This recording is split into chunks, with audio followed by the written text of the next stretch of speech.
Baik, bismillahirrahmanirrahim. Assalamualaikum warahmatullahi wabarakatuh.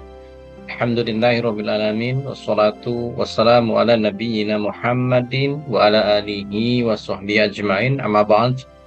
Jumpa lagi dengan saya teman-teman sekalian.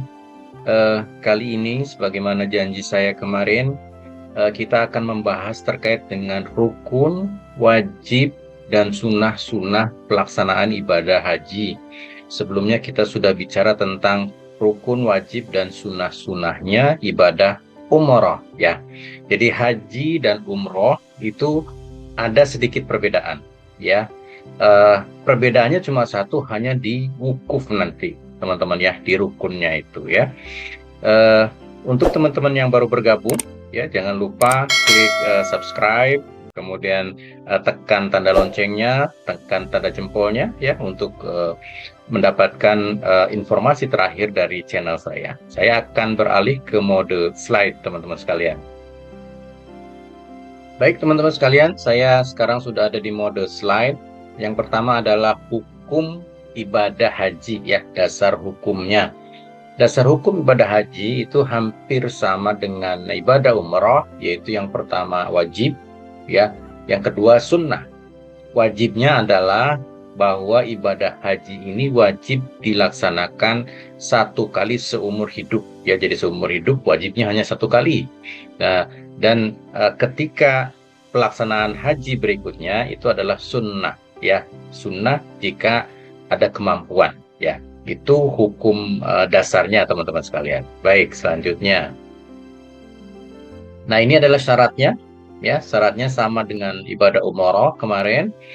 Pertama, dia Islam atau Muslim, kemudian baligh, kemudian berakal, merdeka, dan istitoah ya. Istitoah itu mampu baik secara fisik, harta maupun keamanan dalam perjalanan ya. Sebagai contoh, kemarin waktu pandemi COVID itu ada larangan untuk ibadah haji. Jadi ibadah hajinya di stop, yang dari luar Mekah, yang dari luar Arab Saudi ya. Jadi itulah kita tidak memenuhi syarat istitoahnya istilahnya ya, karena ada pandemi ya. Jadi ketika 5 syarat ini memenuhi, berarti teman-teman sudah wajib berhaji ya. Kalau belum ada salah satu yang tidak memenuhi ya, kebanyakan di istitoah, dia mungkin sakit ya, dia mungkin sudah tua renta, atau tidak ada harta, atau secara keamanan tadi kurang aman, itu kewajibannya menjadi gugur teman-teman sekalian ya. Jadi jangan memaksakan diri kalau memang tidak ada istitoah. Jadi wajibnya haji untuk teman-teman yang mampu baik secara fisik, harta maupun dalam perjalanan ya. Baik, selanjutnya. Ini adalah rukunnya teman-teman sekalian. Rukunnya hampir sama dengan umroh, hanya satu yang berbeda, yaitu wukuf ya. Di ibadah umroh kemarin ya, di situ rukunnya adalah ihlal ya, untuk ihram, kemudian tahallul, ada tawaf, ada sa'i, dan tertib. Di rukun haji ini ada tambahan wukuf ya. Oleh karenanya haji itu sama dengan wukuf. Kalau tidak wukuf itu tidak haji ya. Jadi saking pentingnya ibadah wukuf ya. Jadi rukun haji ada 6 teman-teman sekalian. Ihlal atau ihram, kemudian wukuf, tahallul, tawaf, sa'i, dan tertib ya. Baik, selanjutnya. Nah, ini wajibnya. Kalau tadi rukun, sekarang wajib. Wajibnya adalah berihram di mikot ya. Kalau masuk ke mikot atau melewati mikot belum berihram, itu melanggar yang wajib berarti teman-teman ya. Kemudian mabit di Muzdalifah, itu wajib ya. Kemudian mabit di Mina atau bermalam di Mina. Tadi bermalam di Muzdalifah, kemudian bermalam di Mina ya. Kemudian yang keempat, melempar jumroh. Melempar jumroh ada dua kelompok. Yang pertama adalah jumroh, satu jumroh Aqobah ketika tanggal 10 Dzulhijjah. Kemudian 3 jumroh yang dilempar ketika hari tasyrik, tanggal 11, 12, dan 13 Dzulhijjah. Yang terakhir wajib adalah tawaf wada atau tawaf perpisahan ketika teman-teman akan meninggalkan kota Mekah, ya, baik kembali ke Indonesia atau menuju ke Madinah, ya. Jadi teman-teman lakukan tawaf wada, ya. Jadi wajibnya ada 5. Yang pertama berihram di Miqat, yang kedua mabit di Muzdalifah, yang ketiga mabit di Mina, yang keempat melempar jumroh, yang kelima tawaf wada, ya. Baik, selanjutnya.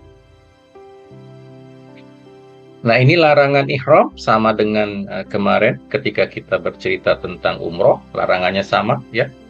Ada 12 larangan, itu yang tertulis, teman-teman. Nanti teman-teman bisa mengulang kembali, ya. Baik, selanjutnya. Kemudian apa sebab-sebabnya dan hukumnya, ya. Ini juga sama dengan umroh. Jika kita lupa melanggar larangan ihram, itu tidak ada dosa dan tidak ada fidyah, ya.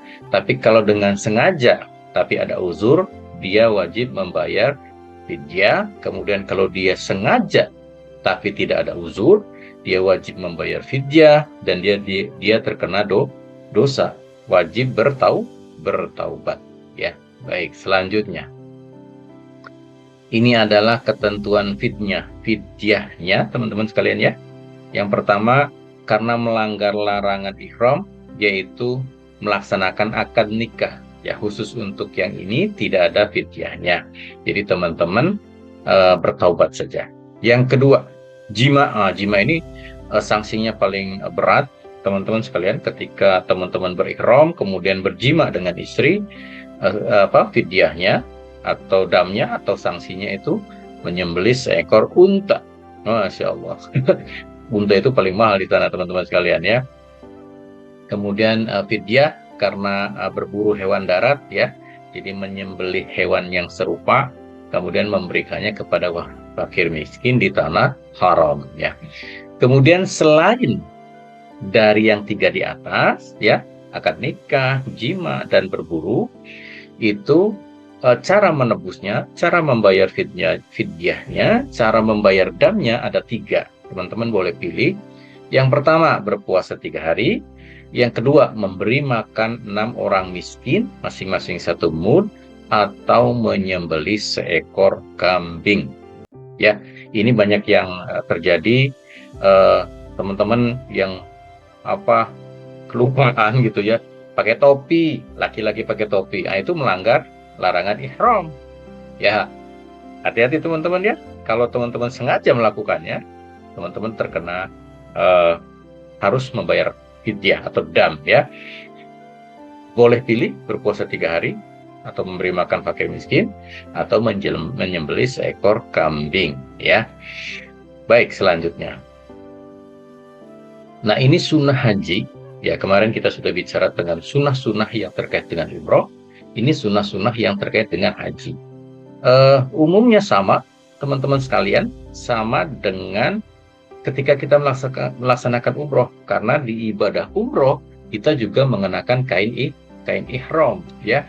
Jadi sunnah-sunnahnya sama dengan ketika melaksanakan umroh, ya. Sebelum berihram, bercukur, memotong kuku, mandi, memakai minyak wangi. Ingat, ya, memakai minyak wangi sebelum mengenakan kain ihram. Jadi minyak wanginya di badannya, bukan di kain, ya. Nggak boleh kalau di kain. Kemudian sunnahnya kainnya berwarna putih. Kemudian sunnahnya mengenakan ihram setelah sholat, baik sholat fardu atau sholat sunnah, ya. Baik. Kemudian setelah berihram, apa yang dilakukan? Bertalbiyah. Nah, sampai kapan, Pak, talbiyahnya? Sampai dengan melempar jumroh Aqobah, ya. Jadi teman-teman tanggal 8 berangkat, ya, menuju Arafah. Kalau ada teman-teman yang melaksanakan tarwiyah ke Mina dulu, itu sejak keluar dari hotel, ya, sejak mengucapkan ihlal, mengucapkan niat untuk haji, ya, keluar hotel, itu bertalbiyah terus, ya. Bertalbiyah berarti dari tanggal 8, 9 sampai tanggal 10 ketika melempar jumroh Aqobah. Kalau sudah melempar jumroh Aqobah di tanggal 10, berganti talbiyahnya menjadi takbir, ya. Allahu Akbar, Allahu Akbar, Allahu Akbar gitu. Takbir seperti takbir hari raya, ya teman-teman sekalian ya. Kemudian bagi pria, talbiyahnya dikeraskan. Tapi untuk yang wanita cukup bisa didengar sendiri saja. Baik, selanjutnya. Nah, ini wukuf. Nah, ini teman-teman. Sunnah-sunnah yang terkait dengan wukuf. Ya. Sebelum wukuf, ya, kalau teman-teman mau mengambil sunnahnya, itu mabitnya di Mina dulu. Singgah di Mina. Ya, sebagaimana dicontohkan Rasulullah SAW sebelum beliau sampai ke Arafah, beliau mampir di Mina dulu, menyiapkan perbekalan, terutama minum ya, membawa air minum. Jadi kita mengikuti sunnah, kita mampir dulu di Mina, itu namanya tarbiyah atau hari persiapan. Gimana Pak kalau nggak tarbiyah? Ya tidak apa-apa, wong sunnah kok gitu ya, nggak apa-apa. Tapi afdolnya kalau kita ingin mencontoh Nabi, ikut hari tarbiyah. Selanjutnya, ketika wukuf, ya, ketika ada di padang Arafah, apa yang harus dilakukan? Pertama, sholat zuhur dan asar di jama takdim dan di qashar.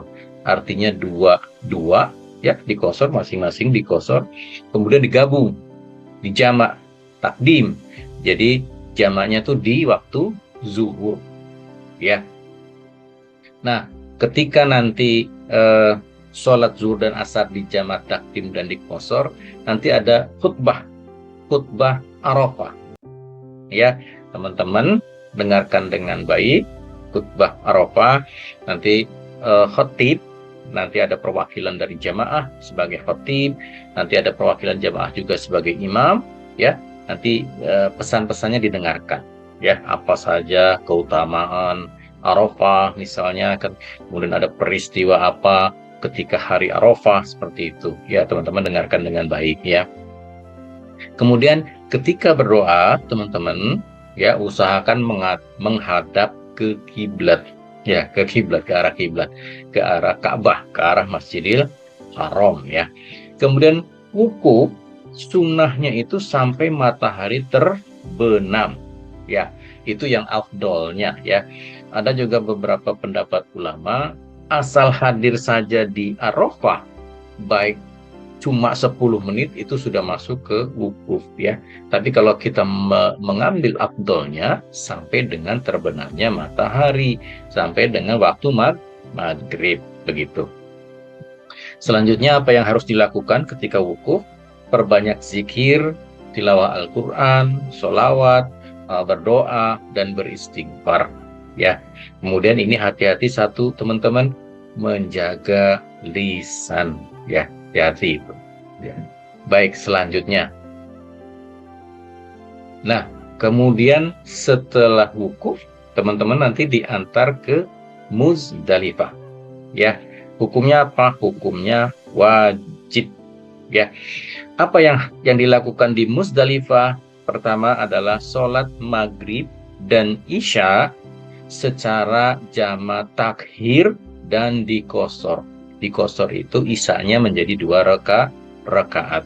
Ya, pelaksanaannya jama, waktunya di takhir, jadi melaksanakan sholat maghrib dan isanya di waktu isya. Ya, itu jama takhir dan di qashar sunnahnya. Ada juga beberapa jamaah karena diantar dari Arafahnya malam, ya. Kami kemarin itu jam 10 baru diantar dari Arafah menuju Muzdalifah. Jadi beberapa jamaah melaksanakan sholat maghrib dan isyanya di Arafah. Ya, padahal sunnahnya dilaksanakannya seharusnya di Muzdalifah. Ya, itu teman-teman. Gimana Pak kalau saya terlanjur melaksanakannya di Arafah? Ya tidak apa-apa ya. Tapi kalau mencontoh manasiknya Rasulullah, dilaksanakannya nanti di Muzdalifah. Kemudian apalagi yang dilaksanakan di Muzdalifah? Itu mengumpulkan batu kerikil ya.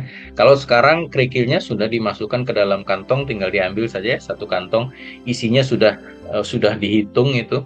Tidak terlalu pas ya teman-teman, ada di lebihnya kayaknya itu ya. Jadi di situ 7 ya. dikali berarti 9, 10 ya. 10 kali lemparan, 1 kali lemparan 7 kerikil ya. Jadi sekitar 70 kerikilnya ya, 7 kali 10. Jadi nanti akobah sekali, 7 kali lemparan. Nanti di hari tasyrik 11, 12 dan 13 ada 3 jumroh yang kita lempar ya. 3 kali 3 berarti 9.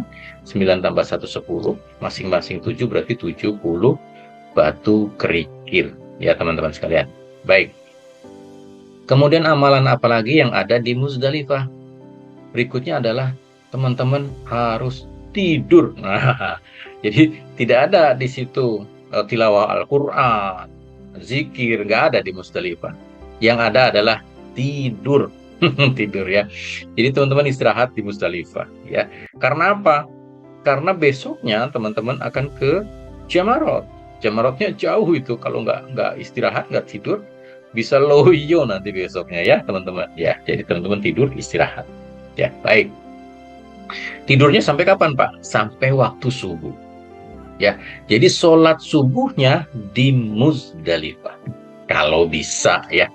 Tapi nanti ada beberapa teman-teman yang jam 3 atau jam 3 itu sudah diangkut oleh mobil bis, dibawa ke Mina ya. Jadi sebelum subuh sudah diangkut ke sana ya.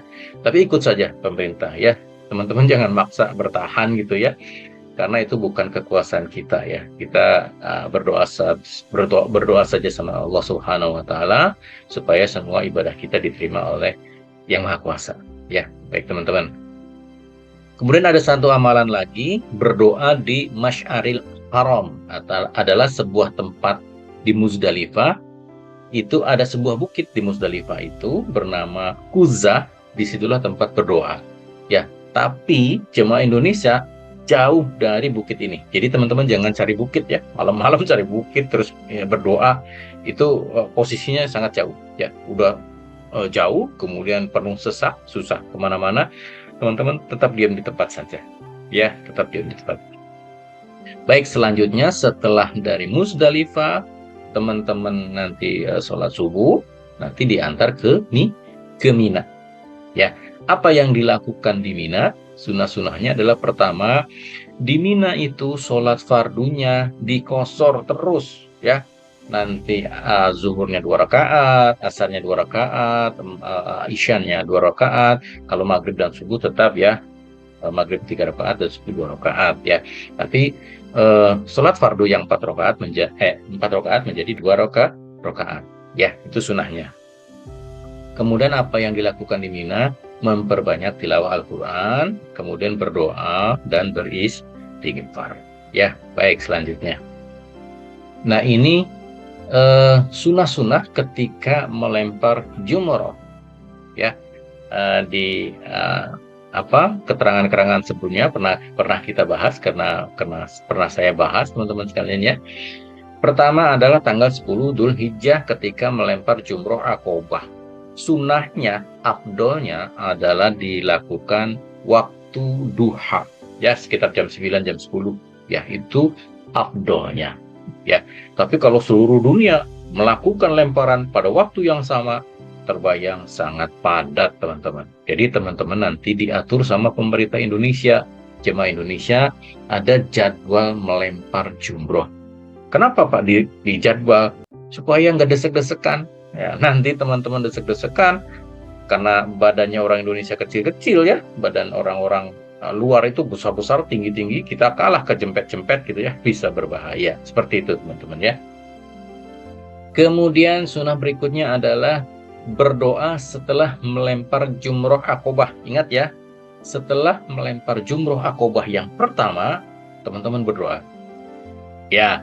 Tapi nanti setelah melempar jumroh akobah di hari tasyrik, teman-teman tidak berdoa, langsung pulang. Nah, itu bedanya ya teman-teman ya. Nah, kemudian sunnah berikutnya, pada tanggal 11, 12, dan 13 Dzulhijjah, teman-teman melempar 3 jumroh, itu waktunya ba'da zawal ya, atau setelah tergelincir matahari, atau setelah waktu zuhur ya. Biasanya nanti di Jamarot itu ada speaker nyambung ke Masjidil Haram, itu ada suara azan, baru teman-teman lempar jumroh seperti itu. Ada beberapa jemaah juga yang sholat zuhurnya di Jamarot, ada itu ya. Ada mereka bikin soft sholat di sana. Di sana nggak ada masjid ya teman-teman. Di pelataran itulah mereka sholat gitu ya. Begitu ya. Baik, berikutnya sunnah berikutnya, ketika melempar jumroh, tempatkan Masjidil Haram di sisi kiri, di tangan kiri gitu kan. Kemudian Mina di sisi kanan gitu ya. Jadi kita menghadap ke jumroh, Mekahnya ada di kiri, dan Mina ada di kanan. Itu sunnahnya seperti itu. Ya. Kalau tidak bisa, ya nggak usah maksa gitu ya, nggak usah maksa. Kemarin kita pernah bahas masuknya dari jalur sebelah kiri ya. Kalau di situ penuh nggak bisa lewat, teman-teman masuk aja jalur kanan lah ya. Gitu. Karena ini sunnah ya, sunnah. Sunnah itu bisa dilakukan kalau ada kesempatan. Kalau teman-teman terhalang kesempatannya ya tidak apa-apa, tidak lakukan ya. Kemudian sunnah berikutnya adalah berdoa setelah melempar jumroh ula dan wusta. Ya, di hari tasyrik 11, 12, 13 teman-teman melempar 3 jumroh. Nanti setelah melempar jumroh ula ya, teman-teman berdoa. Kemudian melempar jumroh wusta, berdoa. Kemudian melempar jumroh akobah, tidak berdoa, langsung pulang. Nah, seperti itu kira-kira ya. Baik, selanjutnya. Nah, ini tahallul ya, setelah melempar jumroh akobah, jumroh yang pertama tanggal 10 Dzulhijjah, itu teman-teman bercukur untuk tahallul awal ya. Jadi kalau di sini boleh cukur gundul ya, tapi ketika kemarin umroh tidak gundul pun tidak apa-apa gitu kan. Nanti gundulnya di tahallul awal ini ya, setelah melempar jumroh akobah ya. Maksudnya apa tahallul? Tahallul itu menghalalkan yang tadinya dilarang selama teman-teman mengenakan kain ihram, selama berihram gitu ya. Setelah tahallul, larangan itu gugur, kecuali satu larangan, berjima dengan istri ya, karena ini masih tahallul awal. Jimaknya kapan Pak? Setelah tahallul akhir ya. Ini baru tahallul awal ya. Baik, selanjutnya. Nah, ini teman-teman ketika 11, 12, 13 teman-teman sudah lakukan lempar jumroh, kemudian kembali ke Mekah, teman-teman lakukan namanya tawaf ifadah ya, tawaf ifadah ya. Tawaf ifadah ini masuk ke rukun teman-teman ya.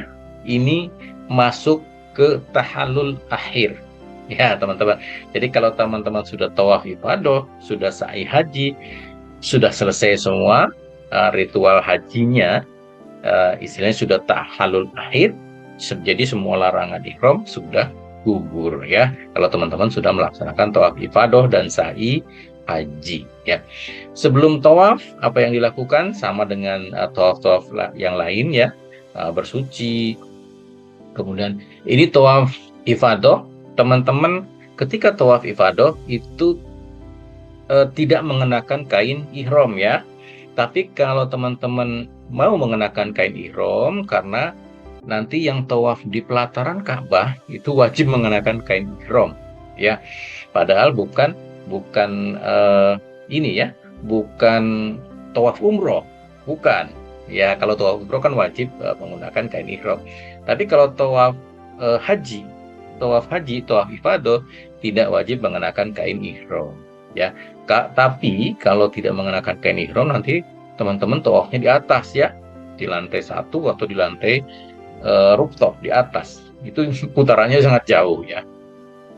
Jadi supaya teman-teman bisa tawafnya di pelataran Ka'bah gitu ya, teman-teman boleh menggunakan kain ihram. Tapi ketentuannya sama dengan tawaf-tawaf yang lain teman-teman ya, sama ya. Jadi bersuci, kemudian bahu kanan dibuka ya, ittiba, kemudian memulai tawaf dengan menghadap kiblat dulu, baru kita berjalan mengelilingi tawaf ya. Selanjutnya sama di 3 putaran awal ramah gitu kan, kemudian doa-doanya sama ya. Baik, selanjutnya ini setelah tawaf sama dengan tawaf-tawaf yang lain ya, berdoa di multazam. Kemudian setelah tawaf nanti teman-teman sholat sunnah tawaf 2 rakaat ya di belakang makam Ibrahim, dan minum air zam-zam ya. Kemudian selanjutnya setelah selesai tawaf, teman-teman lanjutkan sa'inya. Ini sa'inya sa'i haji ya. Kalau di awal itu sa'inya sa'i umroh, ini sa'inya sa'i haji. Tata caranya sama dengan sa'i umroh ya, dari Bukit Sofa kemudian ke Marwah, bolak-balik 7 kali gitu ya teman-teman ya. Jadi dari Sofa ke Marwah dihitung 1 kali, dari Marwah ke Sofa dihitung 1 kali ya. Jadi kalau bolak-balik 3 kali tambah 1 nanti 1. Jadi teman-teman berakhirnya di Bukit Marwah ya. Memulai dari Bukit Sofa, nanti setelah 7 tuh berhentinya di Bukit Marwah, sehingga pintu keluarnya beda-beda ya. Ya, mulainya dari Sofa, nanti pas terakhir teman-teman keluarnya dari pintu Marwah ya, seperti itu. Baik, selanjutnya, nah ini tawaf wada teman-teman. Ini tawaf yang spesial. Ketika teman-teman baru datang ke Masjidil Haram, ke Mekah, itu sunahnya tawaf kudum. Tawaf kudum ya. Tawaf kudum dilaksanakan kalau teman-teman tidak melaksanakan umroh ya.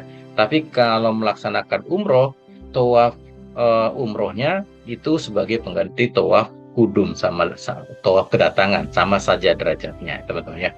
Tapi nanti ketika teman-teman meninggalkan Mekah, meninggalkan Masjidil Haram gitu ya, baik menuju ke Madinah atau kembali ke tanah air, teman-teman melakukan tawaf wada namanya, tawaf perpisahan ya. Tawaf ini tidak ada sa'inya, hanya tawaf saja ya teman-teman ya. Dan tidak mengenakan kain ihram ya, mengenakan baju biasa. Tapi kalau teman-teman pengen tawafnya yang putarannya pendek di pelataran ya, sekarang wajib pakai kain ihram kalau di bawah ya. Tapi kalau teman-teman pakai baju biasa aja di atas, itu nggak apa-apa juga ya.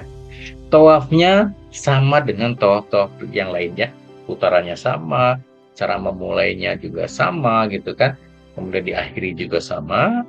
Tapi nanti setelah selesai tawaf, kemudian sholat pada tawaf 2 rakaat, kemudian minum air zam-zam, kemudian selesai, tidak ada sa'i lagi ya. Baik, nah itu tawaf wada ya, tawaf wada. Nah, ada satu yang menjadi perhatian teman-teman sekalian, ketika teman-teman sudah melaksanakan tawaf wada, itu tidak ada lagi kegiatan ibadah di Masjidil Haram ya. Artinya teman-teman sudah siap pergi, siap meninggalkan kota Mekah, baik menuju Madinah atau ke Indonesia ya. Jadi teman-teman jangan salah ya. Jadi ketika nanti mau tawaf wada, kalau ada sholat wajib di sana, sholat dulu, baru tawafnya belakangan. Jangan tawaf dulu terus sholat wajib di Masjidil Haram, itu salah ya. Karena kalau sudah tawaf wada, tawaf perpisahan, teman-teman harus segera meninggalkan kota Mekah, seperti itu ya. Baik, selanjutnya, nah ini urutannya saya jadikan satu teman-teman sekalian. Yang warna biru tulisan putih itu rukun, kemudian yang warna hijau tulisan hitam itu wajib ya. Jadi kalau kita urutkan, rukunnya adalah ihlal atau ihram, kemudian wajibnya adalah berihram di mikot ya. Kemudian rukunnya wukuf di Arafah, kemudian wajibnya adalah mabit di Muzdalifah, melempar jumrah. Kemudian berikutnya adalah rukunnya adalah tahallul ya. Setelah melempar jumrah Aqabah, tahallul awal gitu ya. Kemudian wajibnya adalah mabit atau bermalam di Mina, kemudian melempar 3 jumrah ya.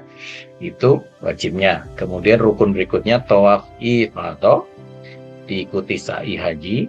Kemudian wajibnya adalah tawaf wada dan tertib. Tertib itu artinya dilakukan secara berurutan ya, seperti itu teman-teman ya. Jadi ini saya kasih tanggal ya, ihlal atau ihram, berihram di mikot itu tanggal 8 Dzul Hijjah. Tapi teman-teman yang melaksanakan tarwiyah, berangkatnya itu tanggal 7 ya. Tanggal 7 malam, biasanya tanggal 7 malam diantar ke Mina. Nah, jadi nanti ihramnya tanggal 7 malam. Teman-temannya sebelum keluar hotel, teman-teman sudah berihram, sudah mengucapkan niat untuk haji ya. Labaik Allahumma hajjan, seperti itu. Itu sudah berniat dengan kuat untuk melaksanakan haji ya. Nanti tanggal 9-nya wukuf, kemudian malamnya mabit di Muzdalifah. Setelah itu besoknya ke Mina dulu, kemudian melempar jumroh Aqobah. Ya, setelah melempar jumroh Aqobah, kemudian tahallul, ya, memotong rambut, kemudian mabit di Mina selama 3 malam, ya, kemudian melempar 3 jumroh di tanggal 11, 12, dan 13. Setelah itu tawaf ifadah dan sa'i haji ini sudah masuk ke tahallul akhir. Nah, ketika akan pulang ke Indonesia atau akan ke Madinah, teman-teman tawaf wada dan selesai. Ya. Hari ini hari Minggu, saya rekam ini hari Minggu, insya Allah saya tayangkan hari Senin. Hari Senin teman-teman sudah ada di yang tarwiyah sudah ada di Mina. Ya, kalau yang tidak tarwiyah itu besok itu masuk ke tanggal 8. Ya, itu akan mulai diantar ke Arafah. Jadi teman-teman yang tidak ikut tarwiyah bermalam 1 malam di Arafah. Tapi teman-teman yang tarwiyah bermalamnya di Mina. Ya, jadi teman-teman yang ikut tarwiyah tidak bermalam di Arafah, itu bermalamnya di Mina. Ya, teman-teman yang tidak ikut tarwiyah bermalamnya di Arafah ya semalam, kemudian nanti besoknya diantar ke Mina. Ya, semoga jamaah haji seluruhnya sehat ya, melaksanakan seluruh rangkaian ibadah haji dengan lancar gitu kan, dengan diberikan keringanan, kekuatan oleh Allah Subhanahu wa taala, dan insya Allah semuanya mendapatkan haji yang mabrur. Dan kepada teman-teman yang belum dipanggil Allah untuk melaksanakan ibadah haji, jangan putus harapan, tetap berdoa karena semuanya adalah atas kehendak Allah Subhanahu wa taala. Kita sebagai hambanya hanya bisa berdoa dan berusaha ya. Semoga kita bisa melaksanakan ibadah haji sebagaimana teman-teman yang lainnya ya. Sekian dulu dari saya teman-teman sekalian ya. Terima kasih atas perhatiannya. Mohon maaf atas segala kekurangan. Assalamualaikum warahmatullahi wabarakatuh.